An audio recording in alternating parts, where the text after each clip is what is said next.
Kasi mas mura to kumpara doon sa isang wireless mic. Nasa 4,000 yata yan. Ito 1,000 lang eh. So, laking diferensya, di ba? So, bakit ako bibili nun? Eh, samantalang may mas mura. Parehas lang ng function. Meron ding noise reduction. Yun, meron din to. Tapos, dalawang piraso din to. May power bank yon, may power bank din to. Magkaiba lang sila ng brand, pero yung presyo, ang laking diferensya. Yun lang. Eto mga par, ito yung wireless mic na ginagamit ko ngayon. Dalawang piraso to. Ito yung isa, nasa dibdib ko.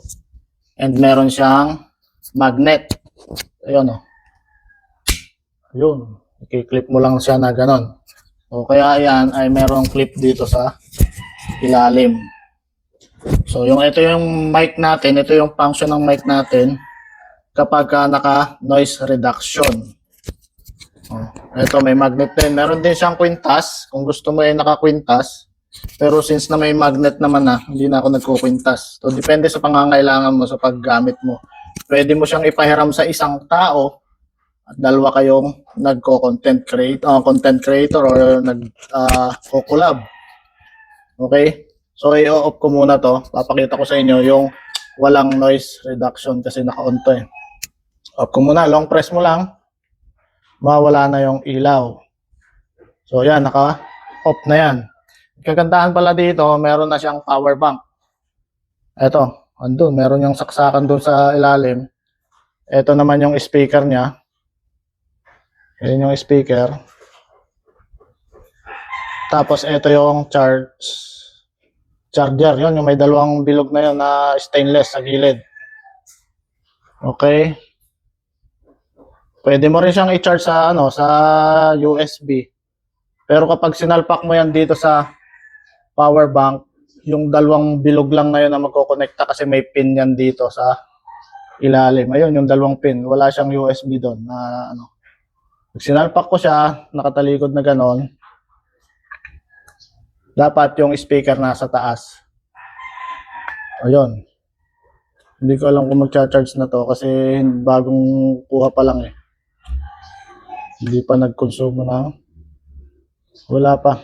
Hindi pa siya naggamit kasi kaya hindi pa siya lobat. Tapos meron siyang indicator dito na kapag malolobat na yung power bank mo. Okay?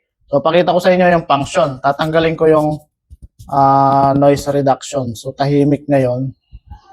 Hindi ko alam. So bubuhayin ko muna yung electric fan para merong saglit lang. So may mga ibon sa labas. Buhayin ko lang yung electric fan. Ayan, buhay na. So kailangan ko lang ipakita siguro yung electric fan na gumagana. Ayun.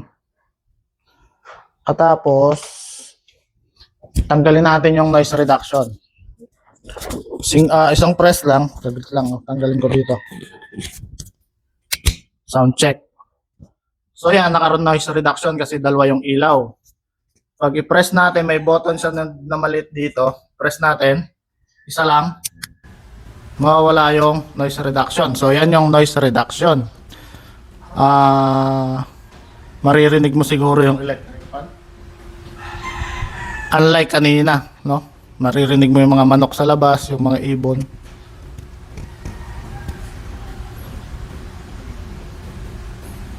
Oh. Iba, di ba? So ito yung may noise reduction. Pindutin ko lang uli ng isang click. Okay. Yan, noise reduction. Tignan nyo yung pagkakaiba. Oh, nakailaw. Kanina tinanggal ko, di ba? So ito naman yung walang mic. Yung boses ko kapag walang mic, ilalayo ko yung mic, no? So, siyempre, hindi nyo na yung maririnig, no? Ito na yung boses ko na walang mic. So, alin yung maganda? Yung may mic o yung wala? O, di ba?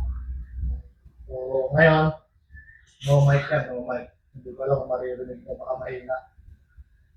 So, ibalik natin yung mic. Ito na yung mic sa harap ko. Kahit na ganyang kalayo. O. So, siyempre, yung yellow basket, lalagay natin dyan. Kung gusto